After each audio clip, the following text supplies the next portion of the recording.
Sino ka ba? Hindi ka naman namin kilala. At saka, kung magtanong ka, parang meron kang ibang motibo. Kaunting impormasyon lang ang kailangan ko. Nakikiusap ako sa inyo. Kailangan nating magtulungan. Iisa ang panig natin. Baka pulis yan. Pagkakataon na natin to. Illegal po yung mining dito Napipilitan kaming magtrabaho. Natatakot kami na baka kung anong gawin ng sultan sa pamilya namin.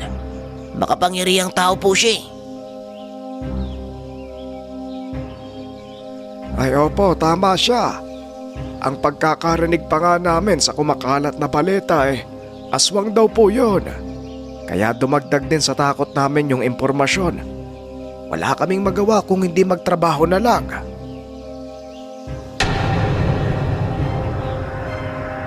Lalong napukaw ang interes ni Aklas. Tama ang hinala niya. Kaya tinanong niya ang mga tao kung saan nakatira si Sultan.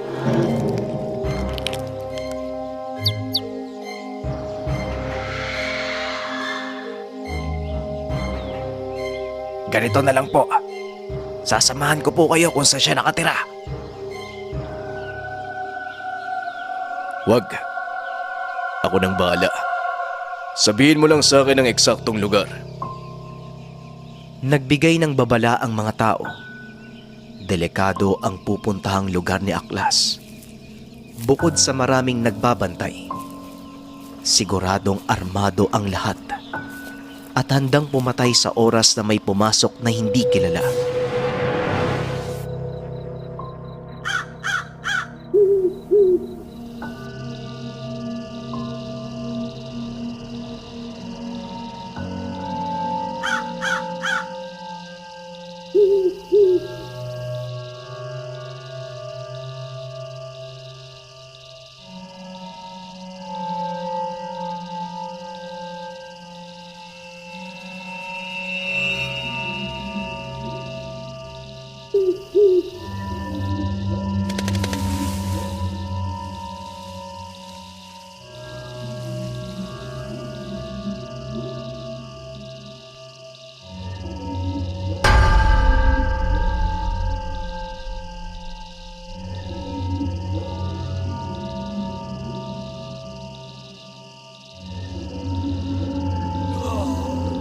Nagmasid muna si Aklas.